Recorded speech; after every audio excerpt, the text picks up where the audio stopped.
Matapang ka nga, amihan. Lalo't kay lakas ng loob mo na harapin ako. Hahamunin talaga kita. Lalo na para sa akin. Iparamdam mo sa akin kung gaano ka kalakas at gaano ka kausay. Tuto pa rin ko ang kahilingan mo, amihan. Ganyang tao ka, Upang lalo kitang mapaat. Sadyang panalo ka, Diwata. Tandaan mo, isa akong bathaluman.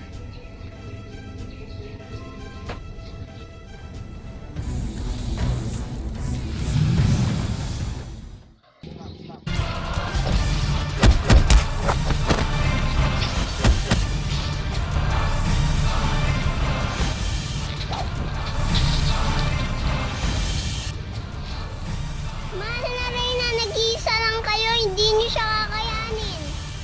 Huwag mo ko pagkukuhin, Muya. Lalo hindi ko bibigyan ng dahilan na hindi ko siya pinaglaban.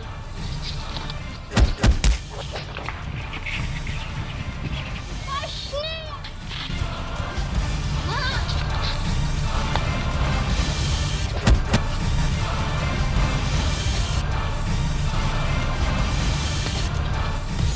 Kahanga-hanga ka, Diwata.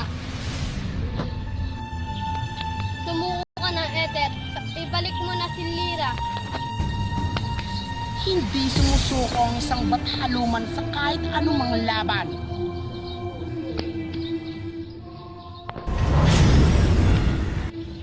Hindi ko maibibigay sa iyo si Lyra. Ngunit sa halip, bibigyan na lamang kita ng isang dugtong na kung iyong masasagot ay maaaring magturo sa kinaroroonan niya. Siya'y katulad nating din makapangyarihan, ngunit higit na siyang mas malakas ngayon pagkat ang kapangyarihan niya ay nadadagdagan pa.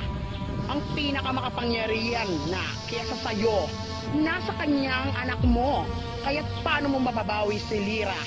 Sino siya? Hindi ko sasabihin. Hulaan mo, Reyna. Di ba tapos ang laban, Ether?